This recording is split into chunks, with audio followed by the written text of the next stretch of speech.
really was just out of the blue, this idea about Chopin, because I just have this passion for his music and I found out more about him.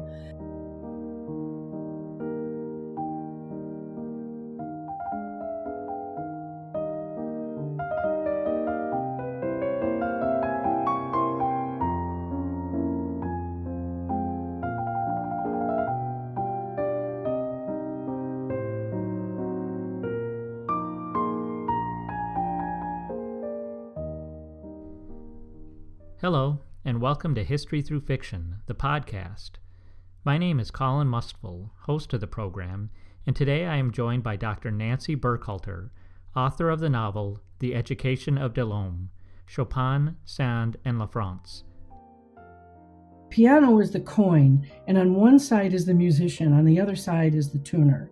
And the musician relies on the tuner to make the instrument respond in a way that the pianist wants.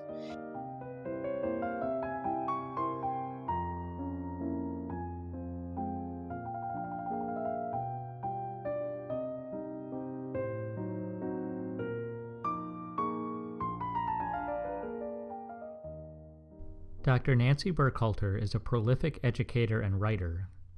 A former journalist who has published and edited numerous academic and nonfiction essays and books, Burkhalter now tutors students in writing, test prep, and college admission applications.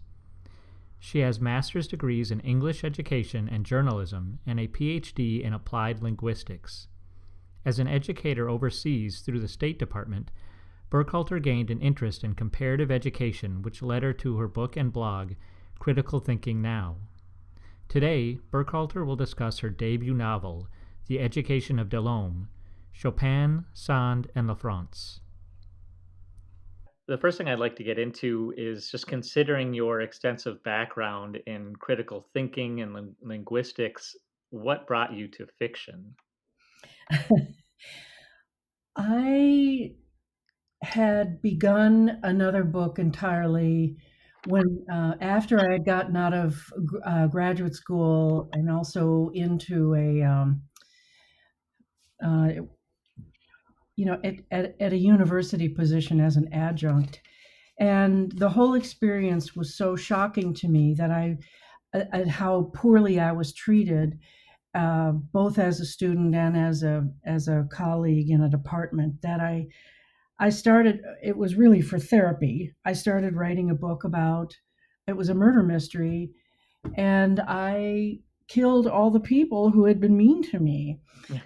It was great. And I decided that I needed to really get serious about writing. Although I had been a writer, I had been a journalist, I had done a lot of nonfiction writing. And I said, well, let's learn how to write fiction. How hard can it be?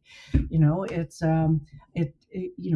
uses all the English constructions. It does everything that nonfiction does. Well, so I got myself into a manuscript completion class, and I completed that manuscript, but it's still pretty raw.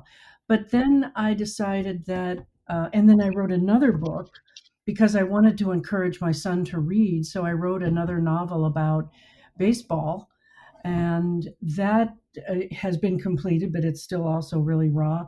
And then I had this idea about, it really was just out of the blue, this idea about Chopin, because I just have this passion for his music and I found out more about him. And then I really just dove in and started to research his life and all the things that surrounded him and that time period. So, and then that's when my research skills that I had gathered when I was in graduate school came in to, they came in quite handy because I knew how to do that. I was comfortable with doing research. I was comfortable with all of the lag time it takes to get up to speed and to sort of dump all these facts and these ideas into my, I don't know what, buffer, short-term memory, whatever it is. And then you start to really piece together the characters and the storyline. And at that same time, I had a friend who had a brother who um, teaches fiction, literary fiction at through the University of Washington. And she said, "Oh, why don't you take a class from my brother? He's really good. Students love him." And I said, "Okay, I'll take a course from your brother." Well, it turns out this guy is like fabulous, and he knows everything about structure, which I had not been taught before in the other classes I had taken. Mhm. So he really encouraged me to go ahead with this book, and I got some, some encouraging words, also some pretty stark feedback, as one does when one begins to write and learn how to do it properly. But I really forged ahead, and that was it. I didn't. I have to say that I didn't come at this with so much of a love of history as a thirst for information about Chopin, who uh, I just of necessity needed to go back and learn all about the history. So um, that's really how I arrived at this.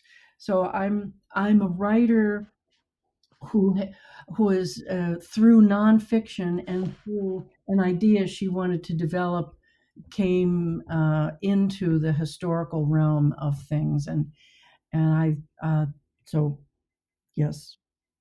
Well, I can actually relate a bit. I myself started with history. I have a master of arts in history and that kind of academic style of writing. So I can relate a little to your story of how hard can it be to just turn that into a fictional narrative. So how hard would you say that has been trying to change from that academic style to fiction? I would say when I first started his classes that it was the proverbial fire hose. I couldn't believe that I had to learn so many new concepts. And as an educator, I always think in terms of concept learning and how much does the student know about uh, what I'm trying to teach them in terms of the overall umbrella ideas. And so I really had no clue about any of the kinds of things. And I certainly had no idea about how to shape a scene, how to develop a character, how to put in, what do you call it? Not blockades, um, places where the character would trip up. I mean, I had read about the hero's journey and all that kind of stuff, but the distance between reading about uh, anything about how to do fiction and how to do that in and of itself is almost unconnected. I mean, you have to get immersed in your own writing style and setting it down and seeing where your holes are and where your weak points are, and then yes, you can consult books about it, but still it's like even now if I had to explain to somebody how to write fiction, I don't think I could do it. I do it, but I don't really understand how I got to where I am. And it's it's a mysterious process from beginning to end. And even when people ask me, where did you get your idea? Where do I get any of my ideas? It just it reminds me of the 8 ball, that has a little window on it, and you ask it a question, and then the you shake it, and the answer floats up to the little window. It's like that. I don't understand any of it. And I mention that in the book about Chopin getting his ideas and things like that, or any of the artists. It's is it mental illness? I don't know, but it's the most fantastic thing about human beings. I think is that we can create something out of absolutely nothing, and yet it comes to be appreciated by people for whatever they bring to the reading. Well, that's very profound to say what what they bring to the reading, and just how intricate and mysterious a fictional narrative can be. Um, this is a question for any fiction writers out there that might be listening. Can you articulate how many drafts you had to go through to publish this No, fiction I novel? no. It would not. I Okay. mean, even after I sent it you the manuscript, and you sent it back with your first set of comments, I read through it 3 times, and that was after I thought it was finished. So no, I Uh, mean it, and especially since I was taking this class, we would the teacher had us bring in 10 pages or something, and the class would go over it and give us the feedback, and then he'd give us his feedback, and then I would go back and rework it. So it's not, I don't know, I mean, I worked on it. I would say I had the idea back in 2006, and it was wow. actually quite a bit different in my original idea, because what I wanted to do was to have a modern day tuner work on an instrument, and then somehow he finds this ring. Of course, the ring plays a big part in the book that I ended up writing. But so he finds this ring, and so he does some research into it. And then what I wanted to do was to then take the reader back into the life of Chopin when he actually has that ring, and then go back up to the modern day tuner, and then back down to the Chopin's life. And it just became so tubby. I mean, I couldn't handle it. I mean, maybe a better writer could, but Mhm. I just didn't have the skill set to be able to do that. So I abandoned the modern day tuner, and actually, that's become what I hope to be a sequel, where he does find this ring in a piano, and and does some research into it, and finds some of Chopin's missing manuscripts where are real. I mean, they have just recently found another one. So that would be my sequel. So this book, when I started, when I got back to it, which was around, I don't know, around 2016, I think I read it, and I liked the idea a lot, and I wanted to pursue it. It was something I really, really, really wanted to do. And I think that that's kind of an important element for any writer, is to, it's just something that you cannot put aside. You have to do it. And that, I mean, that maybe that's true of all art projects, that you have to have something inside of you that propels you toward that goal. And then as it unfurls, um, it's also some sort of miracle that it appears before you, and then you have to work with it within the strictures of what writing fiction demands. And then it's just this interplay between, well, it would be the same with writing a sonnet. You have what you want to express, but you have to do it in a certain way. There's a certain framework that it has to adhere to. I mean, you might be able to um, violate, let's say, the edges of the envelope, but not too much, because readers really have a certain way that they want material presented to them. It's the same way in nonfiction. They want coherence. They want a way that the the information will flow to them without having to work. And I think that is one thing that I brought over from nonfiction, is that I didn't want my reader to work. And but I have been fond of saying that there is one thing that fiction and nonfiction have in common, and that's punctuation. Well, I have to congratulate you on your stick-to-itiveness throughout the project. I'm amazed that say that it started back in 2006, and just hearing you talk about how it's developed and all the different intricacies that went into that, from research to fictional elements to your love of music and those sorts of things, and it really came together, and I think it's something you can Mm, be really proud I of. am. I've next to my son, and this is a distant second. I'm very proud of this book.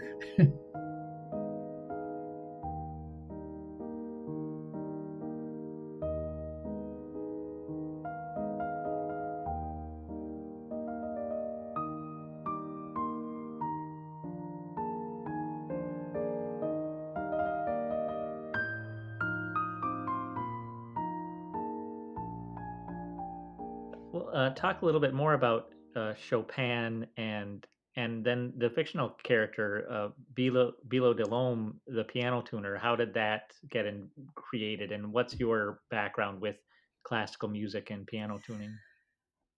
I took piano lessons from an early age for about 10 years. I mean, I was never very good at it, but I enjoyed it a great deal. And when I became a tuner, when I was about, I think I actually did my first job when I was about 24 years old in Chicago. I mm, I began to get into the more, the technical side of a piano, and I realized that, and a lot of tuners have said this same kind of thing, that it's the the piano is the coin, and on one side is the musician, on the other side is the tuner, and the musician relies on the tuner to make the instrument respond in a way that the pianist wants. And if and that involves a great deal. I mean, that's the whole of it. And if, of course, if I'm just tuning for Mrs. Smith down the street and she wants her kids to play on the piano, it's not that much. It's not, there's not so much. Well, I can't say artistry, but the I would say that the skills of a tuner are have to be in top form if they are going to know how to regulate the action and treat the hammers so that they sound a certain way, and also tune the piano in a certain way that the musician likes, and to make the piano stay in that tuning, because with a lot of pounding that can go on, it can knock out the tuning, and so and it makes the musician look bad. So although I've interviewed some tuners. I used to do some radio, and I interviewed some tuners about their experiences with tuning for, really famous concert pianists, and they would say, it's really a matter of, it's kind of a symbiosis that goes on between them.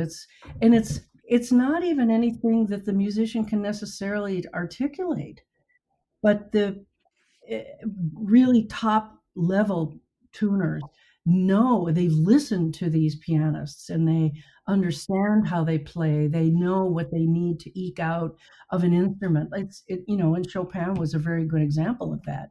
He had just a very light touch, and he had a range of, oh, what would the word be? Amplitude from soft to loud, which was much more narrow in his range than in, say, Liszt's, who was for lack of a better word, a pounder.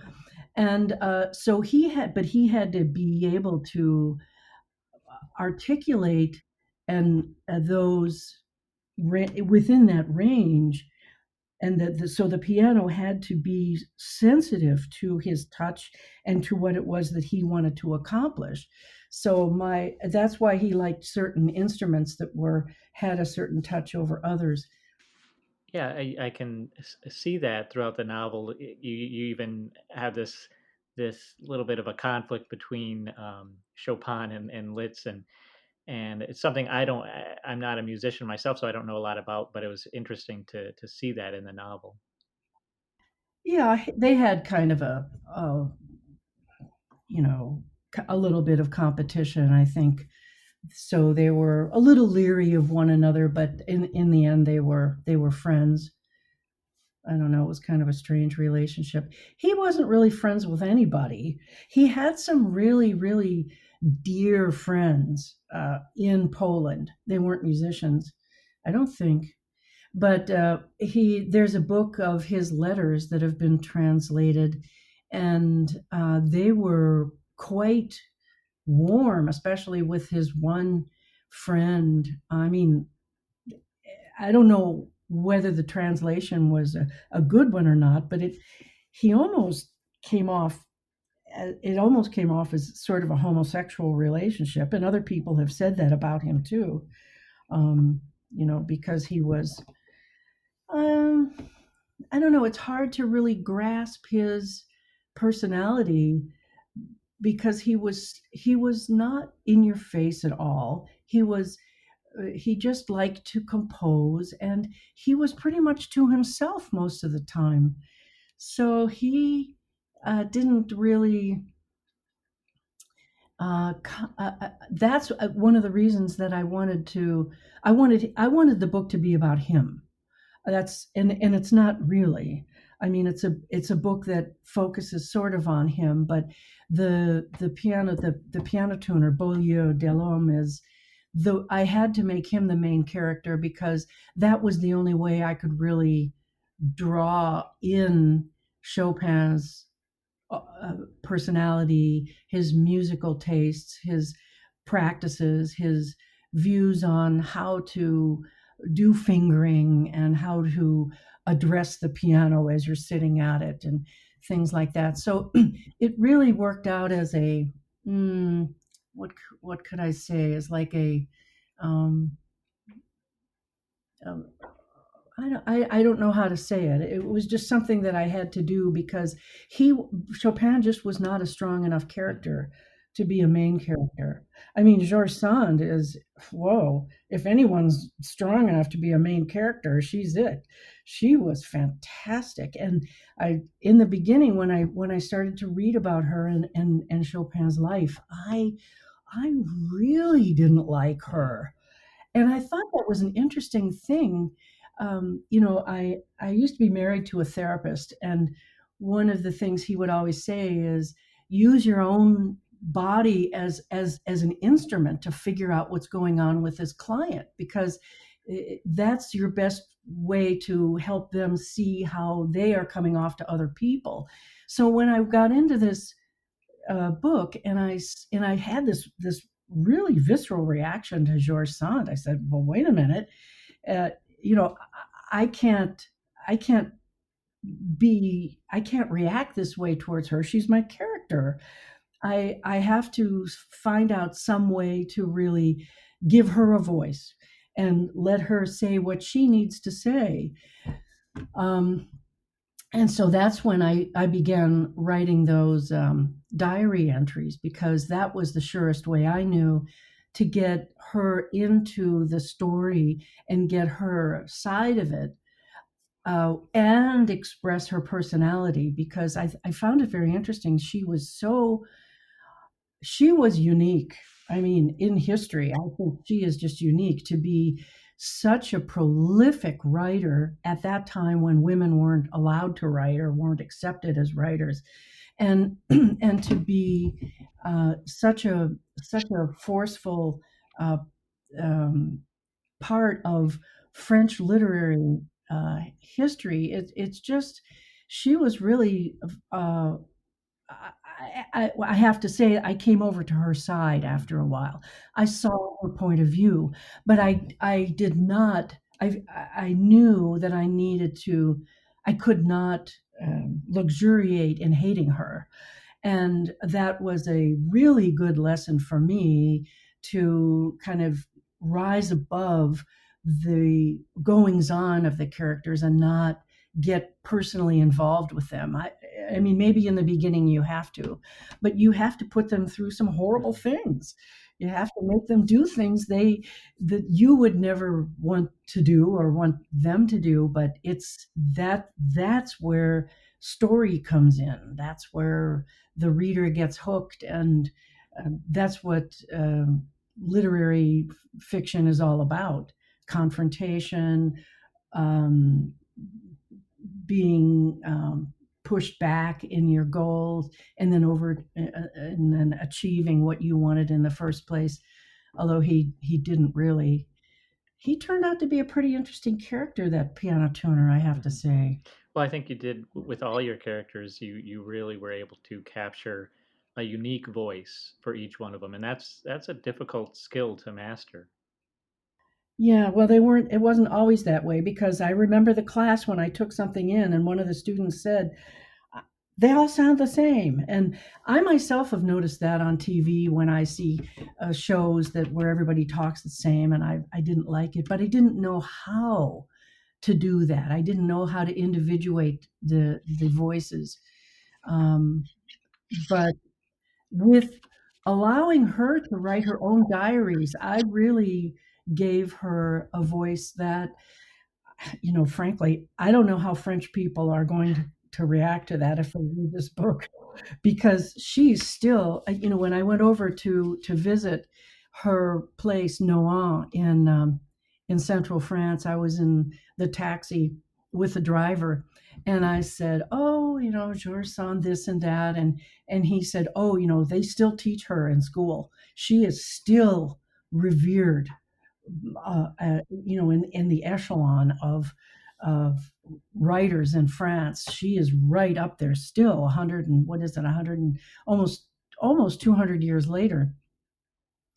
So I had to be very careful with her, although I think with anyone, I think I've probably taken more liberties with her. Although I have to say, after having read her stuff, having read stuff not just by her, but from her own words, because she wrote this autobiography, I did get a pretty heavy dose of who she was. She's very, very uh, forceful and opinionated. I mean, she had to be to do what she did at that time in history in Europe. She had to be that way. So I changed my opinion about her entirely and gave her, pretty prominent place in the book. I really hope French people aren't offended. Well, I can't speak for them, but I think I told you before she's my favorite character in the book. So she really came alive. I'm curious. Do you speak? Are you fluent in French? Yes. So did you travel several times over to France? Was it specifically for research, or it just all kind of came together? Well, I've been over there several times, but this time I went specifically. I knew what I wanted to see. It was really a great trip. I went all by myself, and I knew what I wanted to look at, the museums I wanted to go to. I went to Warsaw as well, and there it was. I took thousands of pictures. I visited the conciergerie where he was jailed, which is on the cover of the book. I visited. There was a museum in Warsaw and one in Paris, and they both claim him. I mean, it's kind of this war going on. Was he French or was he Polish? Or it's kind of interesting. But in Poland, you can hear his music being broadcast out into the street, even. Um, and also, they have several concerts. I went to a couple of concerts where they're playing his music, and it's I just, I really felt very close to him. But I've done this before too. I've written books and or written a part of a book, and then I've gone to the place where it happens or where I can get more information. And it really would have been a waste of my time to go any earlier than when I went.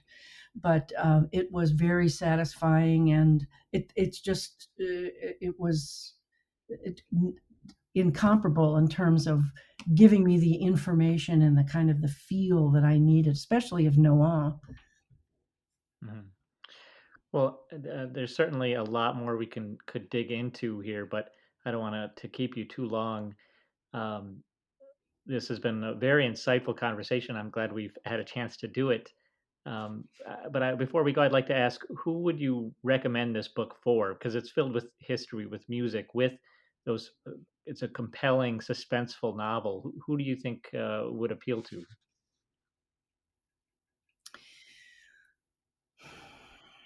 I I think people, I mean, you're right. You've listed all those different people who know about those different kinds of things, but I think I think people who read historical fiction are a breed apart. And I have a friend who is like that. That's all she reads, and she reads it to learn. And that's how I approach this. I tried to be as careful as I could be about the facts, about making assumptions about the behavior and the words of my characters. And I think those who read historical fiction will they will know that I have done that. They will sense that. And so they are probably the ones I think would be most satisfied by the book. Mhm. Well, the book is The Education of Delhomme, Chopin, Sand, and La France, and the author is Nancy Burkhalter. Nancy, thank you so much for joining me today. Alan, thank you very much. Great questions.